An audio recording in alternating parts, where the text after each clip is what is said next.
Hello friends, welcome back to my channel. मैं हूं आपका होस्ट और दोस्त कृष्णा। हम पाइथन की नई सीरीज को कंटिन्यू कर रहे हैं। बेसिकली पिछले लेक्चर्स में हमने देखा था कि हम एक पाइथन के फाइल को किस तरह से बनाते हैं, हमारे पास कौन कौन से डेटा टाइप्स है। तो आज के लेक्चर्स में हम उसी को कंटिन्यू करते हैं और हमने जो ऑलरेडी वेरिएबल्स या फिर डेटा टाइप्स हमने देखे हुए थे, अब हम उसको एग्जीक्यूट करके चेक करेंगे कि किस तरह से हम फाइंड आउट करते हैं कि इसका डेटा टाइप एक्चुअली क्या है। तो हमारे पास ऑलरेडी जो वेरिएबल्स हमने बनाए थे, हम सारे वेरिएबल्स का नाम अलग अलग देते हैं ताकि हम उसको इजीली प्रिंट करवा सके।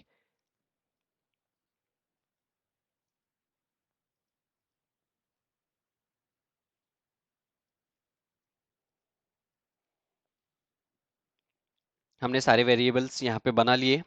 सबसे पहले हमारे पास एक वेरिएबल है a, जिसके अंदर वैल्यू एक्चुअली हमने असाइन किया है 2, बट इट्स नॉट जस्ट 2, उसके साथ में हमने एक सिंगल इन्वर्टेड कॉमा भी दिया हुआ है। तो हम बेसिकली टर्मिनल को हमारे ओपन कर लेंगे। अगेन आपको इसके लिए अलग से टर्मिनल ओपन करने की जरूरत नहीं है। आप यहाँ पे देखोगे विजुअल स्टूडियो कोड में एक टर्मिनल का ऑप्शन है, आप उस पर बेसिकली डायरेक्टली क्लिक करके टर्मिनल को ओपन कर सकते हो।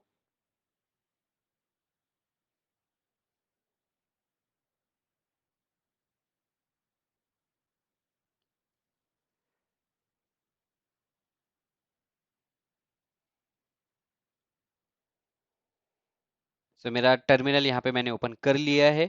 आप जैसे टर्मिनल पे क्लिक करते हो आपको कुछ इस तरह से एक इंटरफेस आ जाता है। और यहाँ पे आप बेसिकली आप देखोगे ये मेरा पाथ यहाँ पे मेरे फोल्डर का नाम दिख रहा है। दैट मीन्स ये मैं स्पेसिफिकली अपने फोल्डर के अंदर हूँ। अगर मुझे चेक करना है कि मैं मेरे जगह पे हूँ या नहीं, तो मैं सिंपली यहाँ पे ls टाइप करूंगा। As per your operating system आपके फाइल्स देखने का जो भी कमांड होता है, आप गूगल पे सर्च कर सकते हो कि आपके फोल्डर के अंदर सारे फाइल्स देखने का कमांड क्या है। अगर आपका विंडोज है तो विंडोज के हिसाब से आप वहाँ पे देख सकते हो। मेरा यहाँ पे मैकबुक है तो मैं यहाँ पे मैक के बेसिस पे मैं कमांड रन कर रहा हूँ, और यहाँ पे देख सकते हो मेरा यहाँ पे फाइल का नाम दिख रहा है data types dot P Y. अब मुझे सिंपली रन करने के लिए कुछ भी नहीं करना है, लिखना है सिर्फ पाइथन और मेरे फाइल का नाम। तो मेरे फाइल का नाम है data types dot P Y. मैंने सिंपली बस वही लिखा है, Python space data types dot P Y. Sorry, it's Python 3, not only Python, Python 3। So या यहाँ पे मैंने पाइथन जैसे लिखा, ये मुझे एक एरर दिखा रहा है इंटीजर करके। अगेन यहाँ पे जैसे मैंने आपको पहले ही बताया था कि कुछ भी आप पाइथन में डायरेक्टली नहीं लिख सकते। अगर आपने कुछ टाइप किया है या फिर कुछ आपने मैसेज दिया है तो आपको उसके पहले हैश डालना पड़ेगा, उसके बाद उसको एज अ कमेंट कंसीडर करता है। अब मैं उसको वापस से सेव करता हूँ कंट्रोल एस करके, और वापस जाके यहाँ पे Python 3 space data types dot P Y. अगर आप विंडोज यूज कर रहे हो तो आपको पाइथन 3 लिखने की जरूरत नहीं है, आप सिर्फ पाइथन से भी रन कर सकते हो।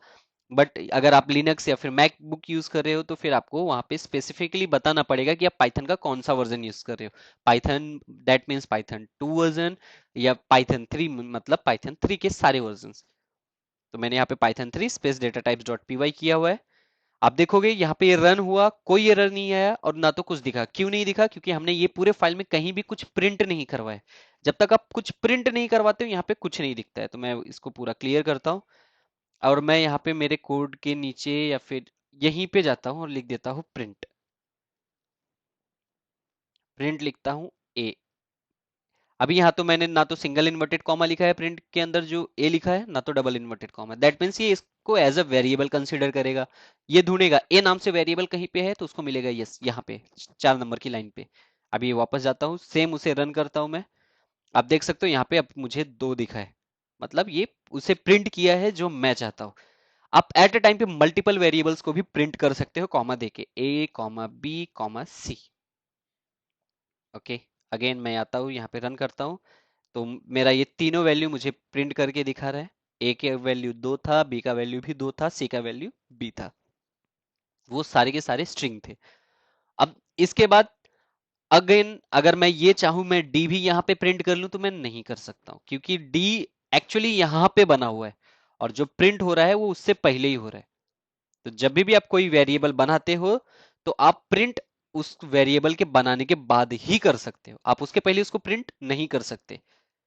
तो मुझे अगर ये डी ई एफ करना है तो मुझे वो यहां करना पड़ेगा, डी ई कॉमा एफ। ये मैं तीनों यहाँ पे आकर प्रिंट करता हूँ।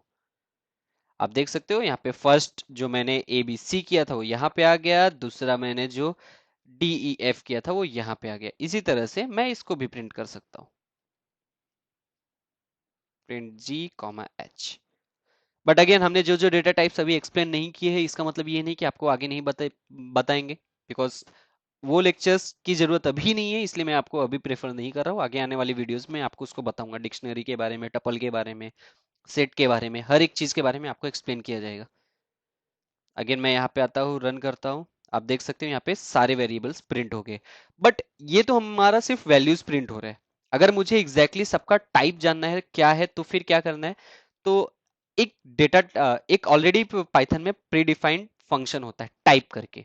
आप सिंपली लिखो टाइप, और टाइप जैसे प्रिंट एक मेथड है, तो इसके बाद हम राउंड ब्रैकेट लगाते हैं, उसी तरह से टाइप भी एक मेथड है। तो मेथड जब भी आप कॉल करो, आपको राउंड ब्रैकेट ओपन क्लोज करना पड़ेगा, उसके अंदर आप सिंपली वेरिएबल का नाम भेज दो। तो अभी आप देखोगे जो फर्स्ट प्रिंट हमने करवाया है वो क्या किया है, टाइप। टाइप के अंदर हमने लिख दिया है ए सिंगल इन्वर्टेड कॉमा या डबल इन्वर्टेड कॉमा के साथ में नहीं है, दैट मीन्स एक वेरिएबल कंसिडर करेगा, ये ढूंढेगा ए यहाँ पे है, ए की वैल्यू 2 है, तो ये 2 का टाइप निकालेगा ऑटोमेटिक।